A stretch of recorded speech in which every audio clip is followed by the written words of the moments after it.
Okay, guys, so let us talk about the spermatic cord. Yeah, but before we talk about the spermatic cord, we want to use this to explain further what we mean when we talk about the inguinal canal before we begin to talk about the spermatic cord and the content of the spermatic cord.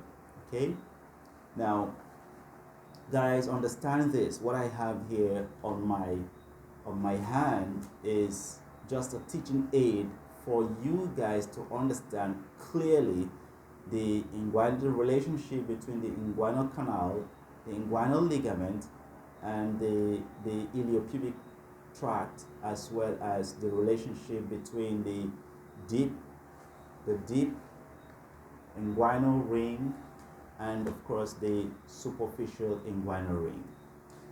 Okay, remember that this is our external oblique muscle because it is most superficial, and this is the internal oblique muscle, and this is the transversus abdominis muscle, and this is the transversalis fascia, which is inside. Now, we we must know that the external oblique muscle has an infolding, so it has an infolding. So remember that it has an infolding. So that infolding gives it an external external or superficial inguinal ring. So that's the superficial inguinal ring. Now, the deep inguinal ring is not on the external oblique muscle, rather, it is from the inside. This is the deep inguinal ring. And if you remember, this layer is the transversalis fascia. So, the transversalis fascia has an opening through which the testicle has to go through, forming the internal covering of your spermatic cord. So this layer here, which is the transversalis fascia, will be the first to wrap the testicles as well as the spermatic cord. So the internal layer of the spermatic cord is formed firstly by your transversalis fascia. So the internal spermatic fascia is formed from your transversalis fascia.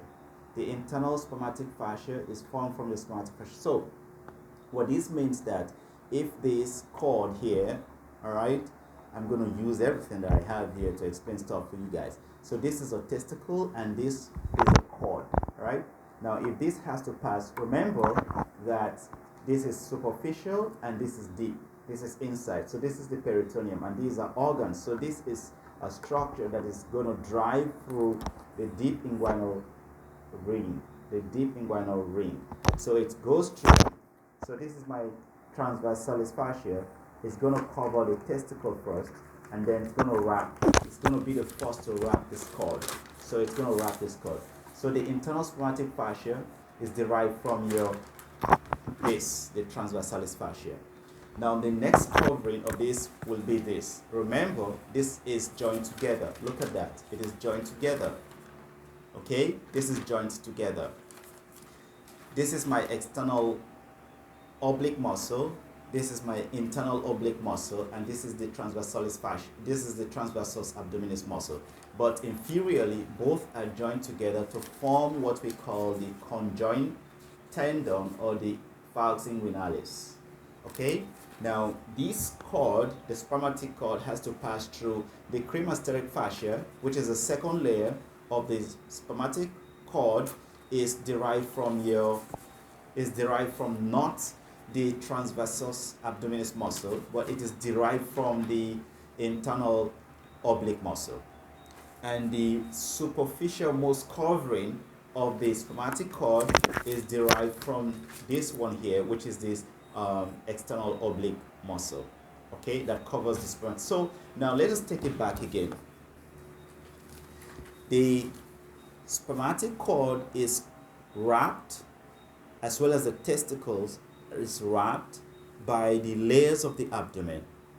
The innermost covering of the spermatic cord is the is called the internal spermatic fascia. It is derived from your transversalis fascia, which you just saw.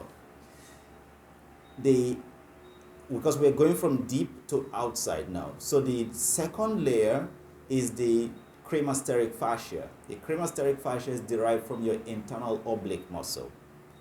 And the external spermatic fascia is derived from your external oblique muscle. I hope this is clear. Good.